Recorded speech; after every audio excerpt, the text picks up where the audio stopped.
Welcome back to another SCP reading, dear researchers. Today we're going to be reading SCP-315, The Recorded Man. Now without further ado, item number SCP-315, Object Class, Safe. Special Containment Procedures. Object does not require any special storage arrangements, however, it is currently kept in an opaque cardboard box away from strong light or heat sources, under the assumption that this will slow the natural decay of any stored data on the object. Description: Object consists of a set of 95 standard 8.5 gigabyte recordable DVD format discs arranged in a stack on a black plastic spindle. Examination of the label side of each disc reveals no manufacturer's name. Printed into each matte label is the title POC 1 out of 1. Beneath this, each disc carries a unique symbol or glyph. No two discs carry the same symbol. On examination of the data side of the disc, it can be seen that each disc has already been fully written with data. Placing the disc inside a computer or DVD player reveals that it is a standard encoded video disc. Playing the disc results in one of two effects, depending on whether it is a previously watched disc or an unwatched one. If an unwatched disc is played in a DVD player, the video begins. The scene displayed is a well-furnished living room with a chair in the center. Sitting in the chair is a Caucasian male, SCP-315-1, appearing to be around 40 years old. SCP-315-1 will then demonstrate the ability to react to and converse with anyone watching the video feed. SCP-315-1 will respond to any questions about him, appears to be able to see the environment outside of the video screen, and appears to enjoy discussions and debates with viewers.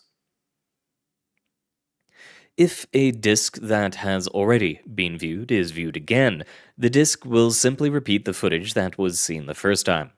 SCP-315-1 will not react to viewers' actions, nor deviate at all from the previous viewing. A disc, once played, always contains the same footage regardless of who is watching it. The only way to communicate with SCP-315-1 is to insert a disc that has never been watched.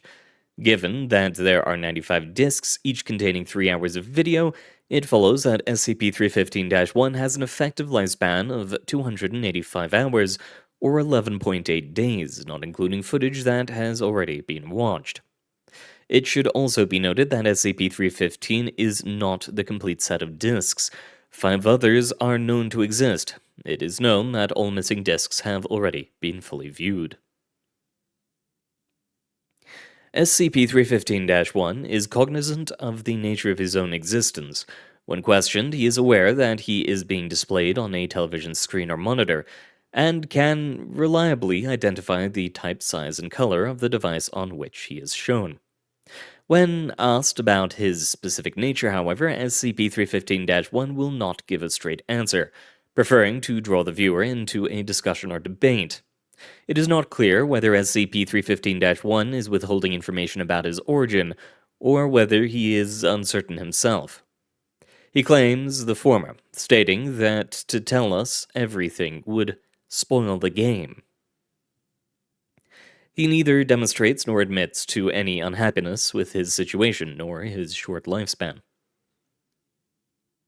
SCP-315-1 retains memory between disks. If one viewer interacts with an unwatched disk, then switches to another disk, SCP-315-1 will recognize the viewer and refer to a previous conversation. SCP-315-1 has even shown signs of developing a rapport and friendship with those researchers who have spent a lot of time talking with him. Attached, Document 315-A, a collection of relevant excerpts from interview with SCP-315-1. Recommended reading for familiarization with this subject. And that'll be read after we finish this article. Addendum 315-01. Experiment to see how SCP-315 responds to basic video playback functions. Pause. Entire screen paused, including SCP-315-1. When resumed, SCP-315-1 was able to tell that he had been paused. SCP-315-1 then demonstrated the ability to respond, when resumed, to questions that had been asked during pause. Rewind. Entire scene rewound, including SCP-315-1. When resumed, DVD played back SCP-315-1's side of previous discussion. SCP-315-1 did not respond to questioning until video had once again reached the furthest watched point. He then resumed normal conversation and requested not to be rewound again. Fast forward. Whole scene fast forwarded, including SCP-315-1, who sat still during sped up play. SCP-315-1 picked up conversation immediately after and requested not to be fast forwarded again. Slow forward. SCP-315-1 was able to react to conversation during slow play, but was slowed down himself. When normal playback resumed, he identified that he had been in slow motion, but noted that it made no perceivable difference to him. Addendum 315-02, attempt to copy one of the unwatched DVDs. Was unsuccessful. Disk contains some form of copper protection that nobody seems to be able to break. SCP-315-1 showed awareness of this attempt when next consulted, and made reference to cheating. Addendum 315-03, SCP-315-1 made references to disks possibly being pre-recorded. To attempt to disprove, played a disk out of sequence, i.e. played a disk from the middle of the pile rather than in the top to bottom order previously used. No apparent effect. SCP-315-1 was still able to tell the current real-world time. Conversed, normally. Complimented researcher on Guile. Addendum 315-04, further attempt to prove or disprove pre-recording theory. A pseudo-random number generator was used, displayed number to television screen. SCP-315-1 was able to read out the number. If video was previously recorded, the algorithm used for event prediction is almost impossibly accurate. Seems far more likely that effect is due to some paranormal phenomena in the disks themselves, although further suggestions to try and prove either hypothesis are encouraged. Dr. Redacted's note. I don't like this conclusion at all. Without the ability to copy the disk, though, I can think of no way to prove either one hypothesis or the other. There are more important things to worry about at the Foundation, but this one keeps tugging at the back of my brain.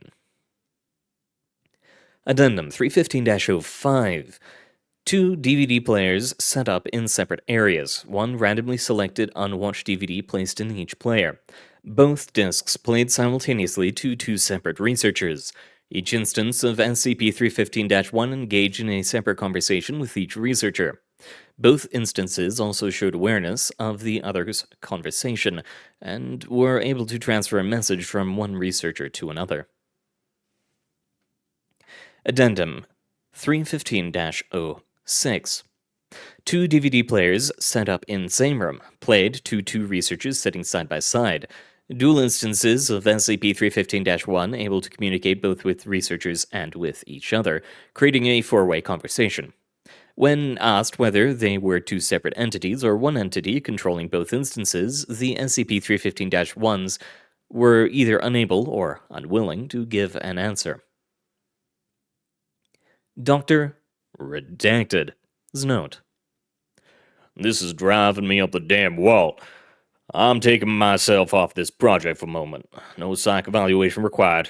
I'm just getting stressed out trying to figure out how the damn discs work. Addendum 315-07. Experiment undertaken to disprove the hypothesis that discs are manufactured in the future based on SCP conversation records.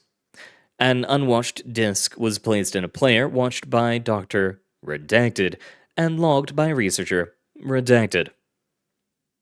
Researcher was asked to periodically record conversations incorrectly, logging fabricated questions and answers for both Dr. Redacted, and SCP-315-1.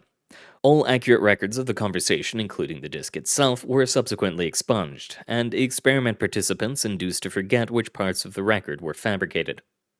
Inaccurate reports filed away as normal. Results: SCP-315-1 continued normal conversation with subject, giving no fabricated answers or statements inappropriate to actual conversation. Doctor Redacted. Note: couldn't stay away, but I at least have a decent reason for coming back. This proves that the disks are not scripted conversations of future origin derived from our records. It's not a huge breakthrough, but God, I'm glad to finally have disproved something. Document 315-A, Interview Logs, a collection of excerpts from interviews with SCP-315-1. Interviewed, SCP-315-1, and it will be the same for all following. Interviewer, a redacted doctor, the first of 3. Forward, primary examination of SCP-315, discovery of SCP-315-1. Disks watched, 1. Glyph, data expunged. Begin log. Doctor: This is Dr. Redacted. Preliminary investigation for possible classification of 315.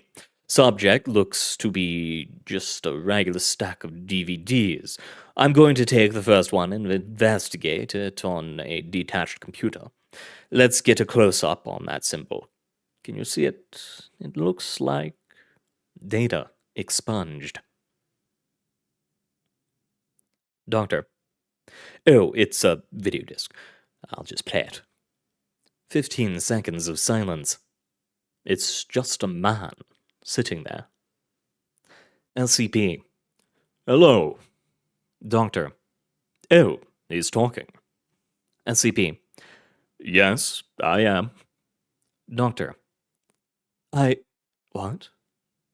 SCP: I am talking. You're right. End log. Interviewed, SCP-315-1, interviewer Dr. Redacted, the second of 3. Disk watched, 4. Glyph, data expunged. Begin log. Doctor: Can you remember what we talked about last time? SCP: Last time?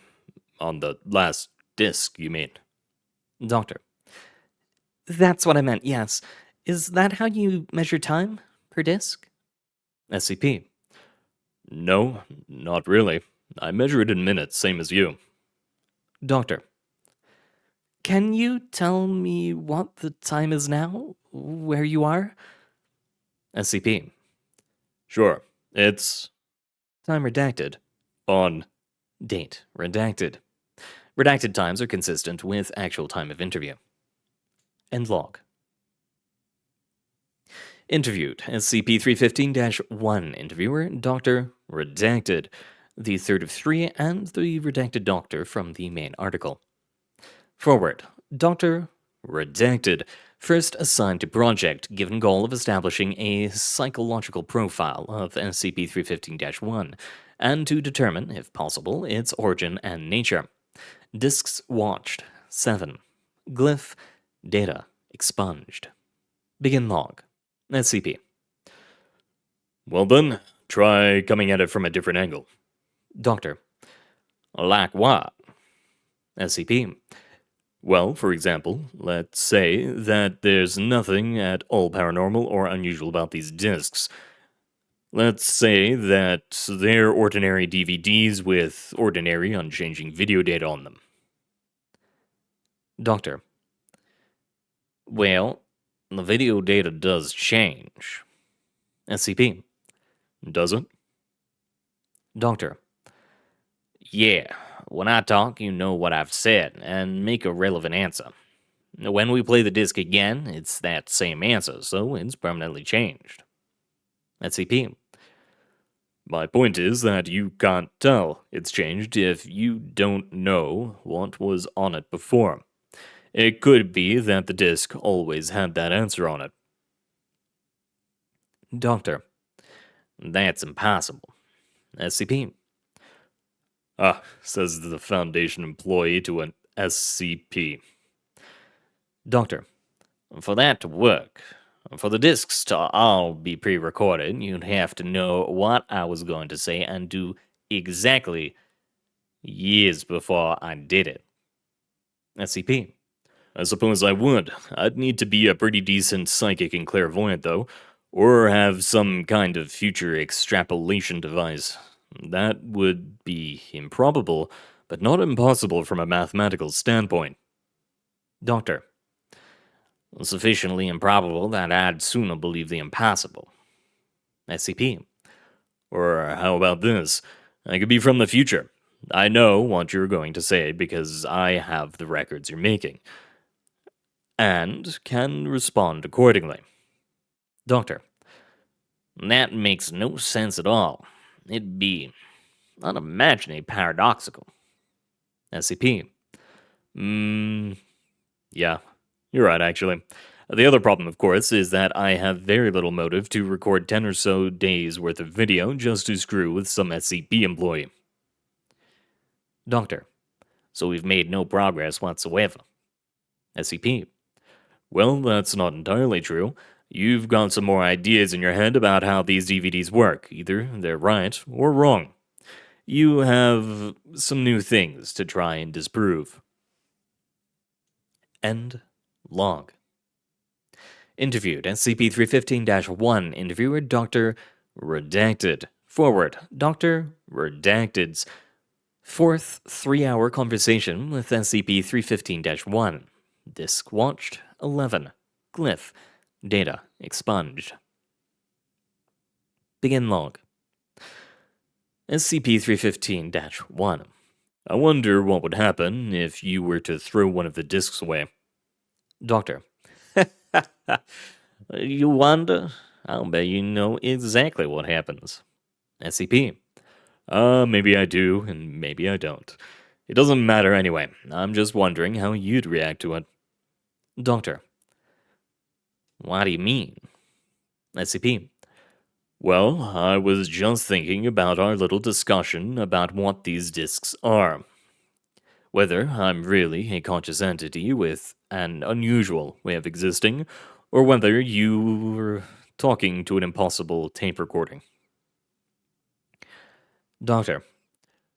So you're saying I couldn't throw a disc away because it might be needlessly shortening the lifespan of a living thing? SCP. No, I meant it the other way. You couldn't throw a disc away because it might be a prediction. You'd have to know if the prediction was accurate, whether the person who recorded the disc knew that you'd throw one away, and knew exactly which one. And then, once you'd exhausted all the other discs, you'd have to find the last one, because if they knew one disc was going to be discarded, might that be the one they recorded an answer on? Doctor. Oh, make your choice, adventurous stranger. Strike the bell and buy the danger, or wonder till it drives you mad. What would have followed if you had? SCP. Sounds about right. Doctor. I still don't believe your pre-recorded bullshit, by the way. It'd be easy for you to prove it, and I'd know you'd love to lord it over me. SCP. I've got a comeback, Doctor, but it's the end of the disc. End log. And there you go. A pre-recorded, or entity living on the discs, or still possibly future recorded, or any other number of things. But, you know one thing, and that is we can talk with it. If we can talk with it, perhaps there's still hope to figure out what it is, where it comes from, and all the other good stuff we'd love to know. But thank you very much for coming, dear researchers. It has been an honor reading for you. Good luck out there, and I hope to see you all next time.